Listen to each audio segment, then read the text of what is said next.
thing about me is that I love decluttering, but I'm not a huge fan of organization, which is probably one of the reasons there are quite a few spaces in my home I've been procrastinating about getting organized, even though we moved in here over 2 months ago. However, since we've made some plans to invite friends over next weekend, I need to get my rear in gear. So I figured now might be a good time to take you along with me as I work on getting 3 problem areas in my home organized. And along the way, I'll also be sharing some of my favorite tips and tools for keeping my home functional and clutter-free, in the hopes that you'll walk away from this video with some ideas that will help you create a home that looks and functions better this year as well. Let's dive in. So the first area that I want to tackle with you today is our entryway situation. And one of the rules that I use that helps me organize better is that I don't start trying to organize an area until I have a good understanding of how it's getting used, where clutter tends to collect, and how I want it to function going forward. Now, if you're trying to organize a home that you've been living in for a while, you should already have a good idea of how to answer these questions.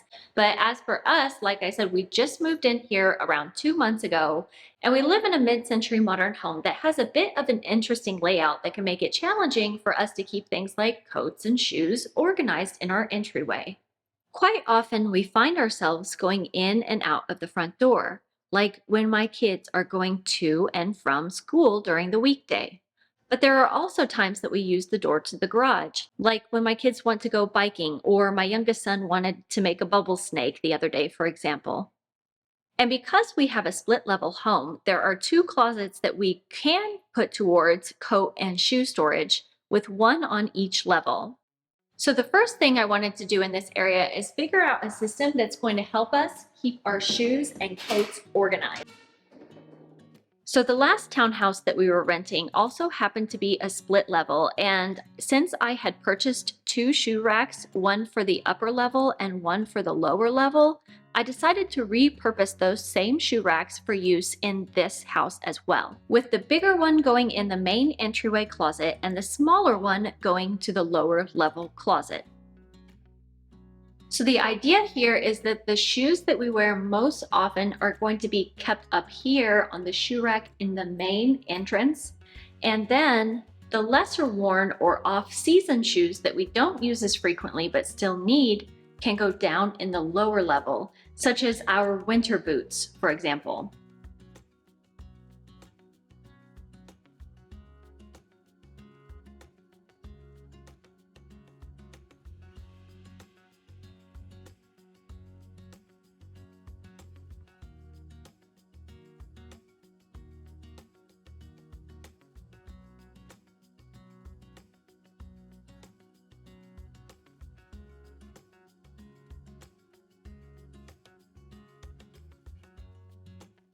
Once I'd gotten the shoes taken care of, the next step was organizing our cool weather jackets and coats.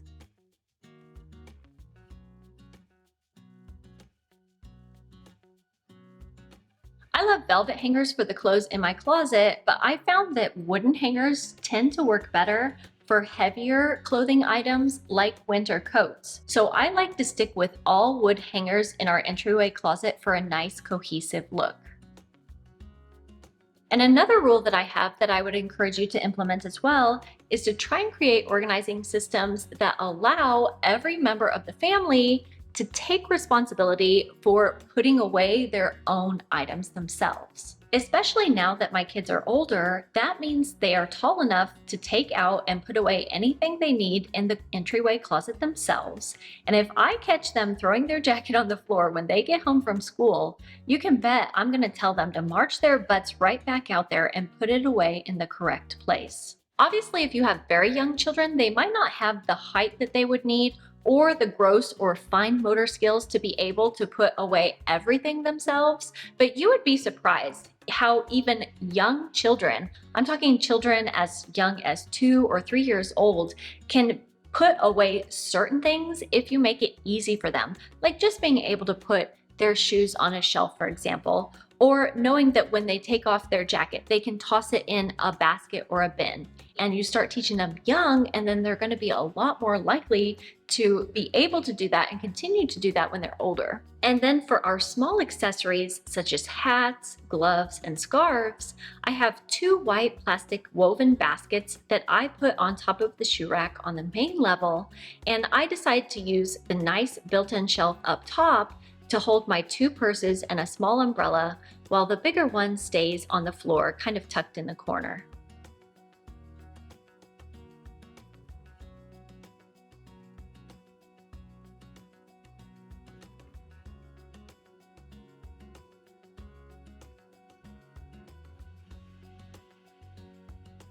So the reason I decided to put my purses up here on this shelf instead of the baskets with the hats and scarves and everything else is just like I said before, I want my kids to be able to reach and put away the things that they need to wear themselves.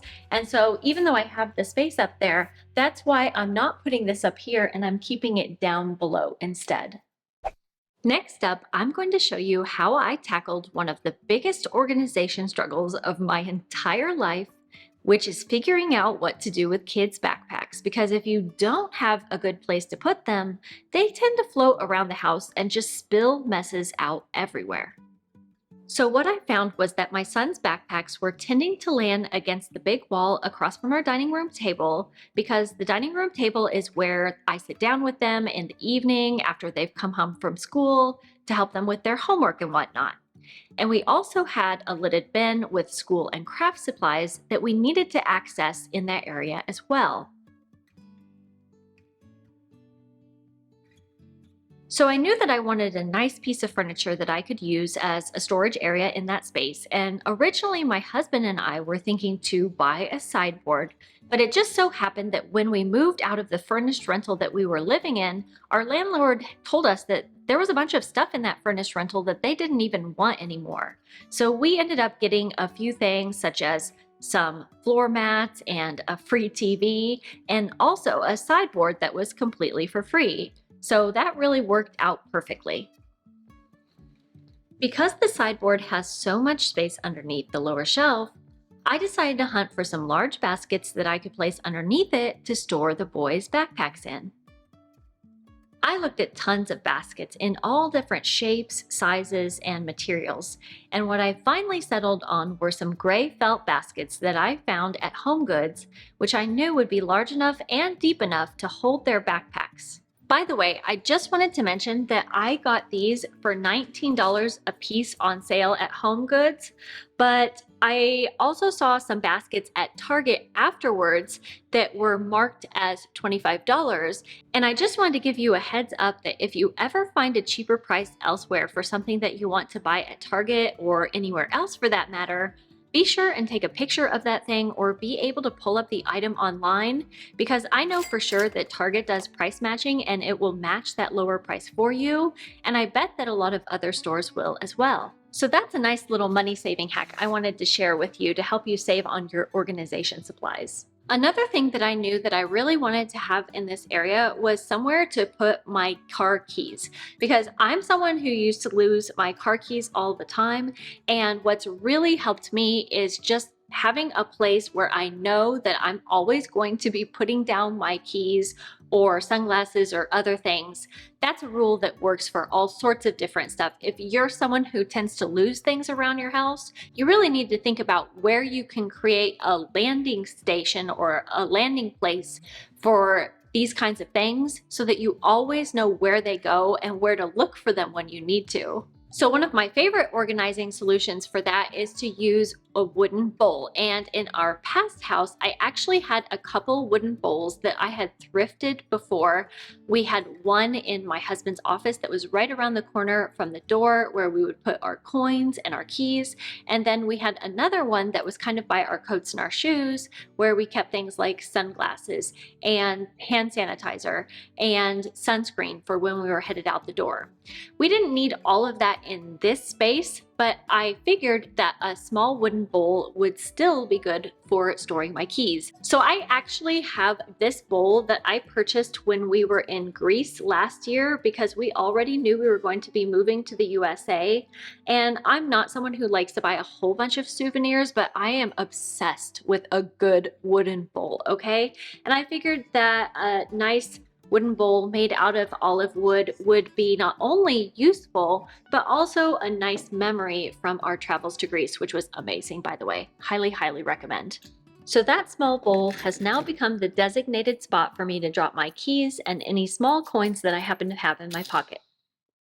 Another thing that I really wanted to have in this area above the sideboard was a mirror, because I think it's not only a nice decorative accent that can open up the room and add a little bit of visual interest, but it's also really functional because you can check your appearance before you head out the door and make sure you don't have any broccoli in your teeth or anything. Not that I would know anything about that. So the mirror that I settled on for this space is from IKEA. It's the IKEA Stockholm, which is $159, and it comes in two colors, a darker walnut and then also a lighter ash veneer. And I like how it was a little bit wider at the bottom than it was at the top, which I just felt added a bit more visual interest. So once we got the mirror unwrapped, there was a lot of discussion between my husband and myself about how high we should hang the mirror because we wanted to get it in that Goldilocks spot that's not too high, not too low, and just right. And it was at that point that we realized that it's a two-hole mirror, which is just a little bit more finicky to hang. Okay, so I want to show you a hack where you can hang something that has 2 points like a mirror or a painting that needs 2 hooks for it, just using a little bit of painter's tape. So what you're going to do is you're going to take the painter's tape and you're going to stretch it across the back of the painting or the mirror or whatever it is that you're trying to hang, covering both of the holes that you need to make holes for. And you want to be a little bit more generous and leave a little bit of extra on each end. I could have been a little bit more generous with how much I was leaving on each side, but basically you want to cover both holes with the painter's tape and leave maybe an inch or two of extra on the ends, and that's sticky side in. And then what you're going to do is you're going to use a pencil and you're going to punch small holes into the painter's tape exactly where the holes are for hanging the painting or the mirror, and do that on both ends. And then basically what you're going to do is you're going to pull off the painter's tape and you're going to flip it around so that the sticky side is now reversed and facing the wall. And you take that and you put it up against the wall, and that's going to leave the sticky tape on the wall. And then all you have to do is make sure that it's level. If you have a leveler like my husband is using here, that's perfect. And then at that point, all that's left to do is drill holes in the wall, insert your screws or nails or whatever you're using, and finally hang your painting or mirror in its final position.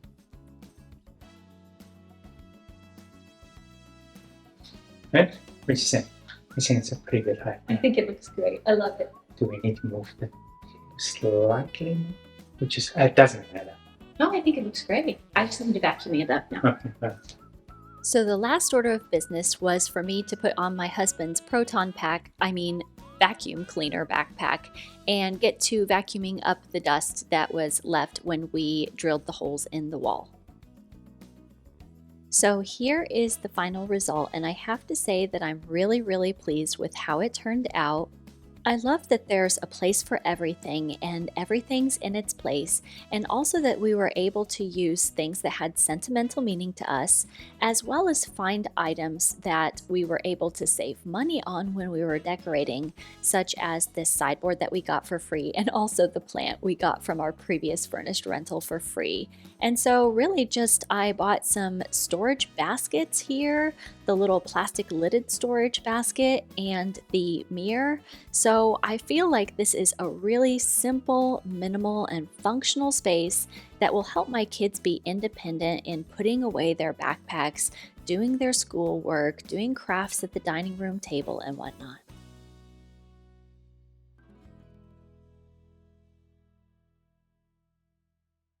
Before we move on to organizing my messy kitchen drawers, I just wanted to give you a quick heads up that my 5-star rated decluttering course, Clutter GPS, is now on sale for Black Friday.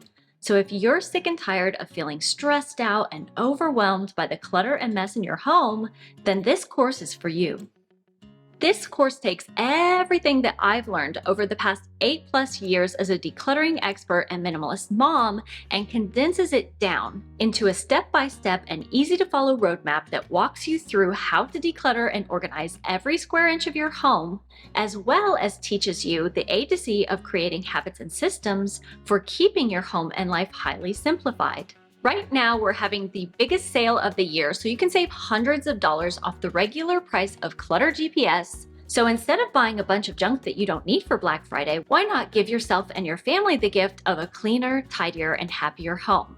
Here's a sneak peek of everything that's included in your purchase of the course, and one of the best things about Clutter GPS is that it can literally pay for itself and then some. Just check out this testimonial from one of my awesome Clutter GPS students who listed a few unwanted items that she had laying around, and within a few days made over $280 from selling her clutter on eBay with the tips that she learned in the Clutter Cleanout GPS mini course that's included as a special bonus. And after all of that, if you're still on the fence about buying, you can rest assured that if you're not 100% satisfied, you can contact me within 30 days for a full refund. So, what are you waiting for? I do so hope that you'll come and join me and the rest of the Clutter GPS students who are simplifying their way to a home and a life they love in 2025.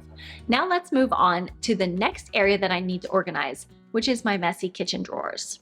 So if you watched the Extreme Declutter, Organize, and Clean With Me video that I shared when we first moved into this home, you would know that I did very little organizing in the kitchen drawers because we were really pressed on time with getting out of our old townhouse and into this house. And there was just so much to do. I wasn't really able to do a deep dive into that fine organizing like doing a kitchen drawer. And I also wanted to understand more about where things needed to go and how I was going to use this space once I actually got in it. So now that we've been here for a while, I feel really confident that I'm going to be able to get these drawers nice and tidy and functioning better for us, because right now they are an absolute mess. So here's a little bit of reverse ASMR for you, and as you can see, things are just kind of sliding around inside of the drawers when you open and close them, because we haven't really gotten a good organizing system in place that keeps things compartmentalized inside of the drawers. So what I'm going to do now is I'm going to show you how I'm going to take this messy drawer from this to this.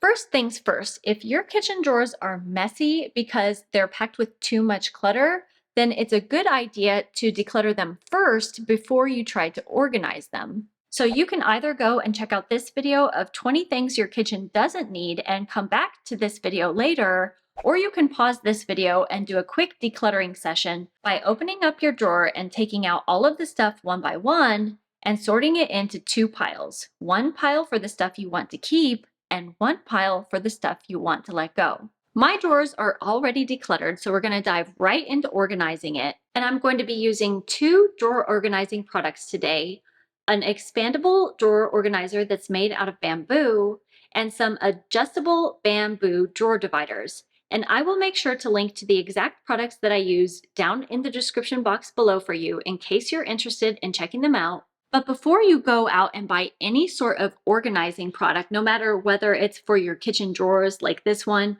or your closet, or anything else, make sure to take plenty of measurements so that you can be sure it's going to A, fit in that space, and B, hold the things that you want to hold inside of it.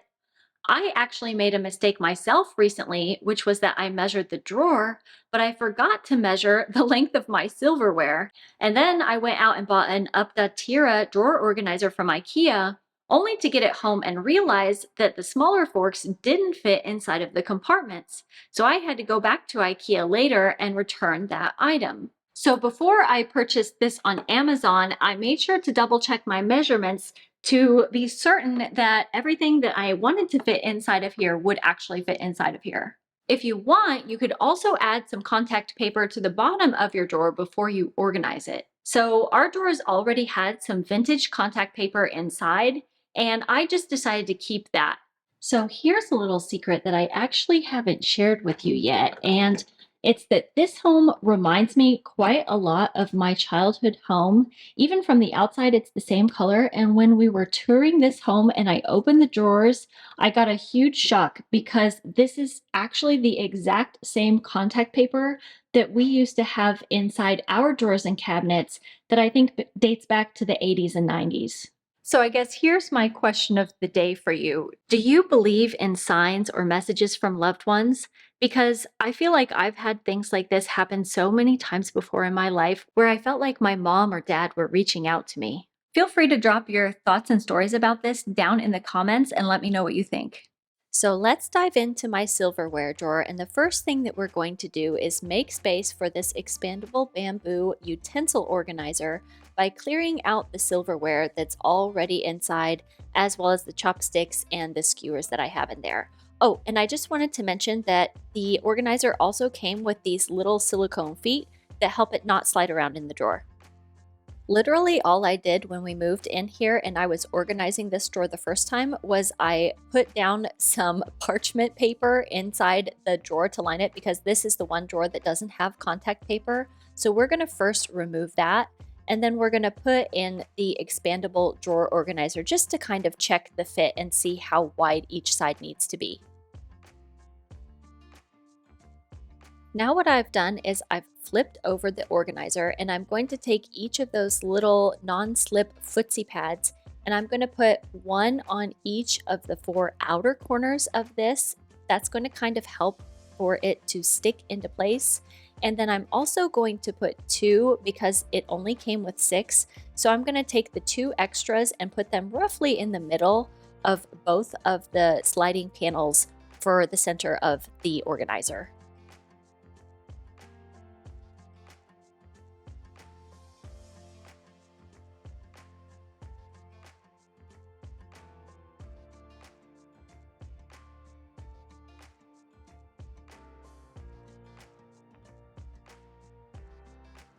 Now that the drawer organizer is nice and snug inside of the drawer, I'm going to be taking the silverware and putting it into each of the inner compartments.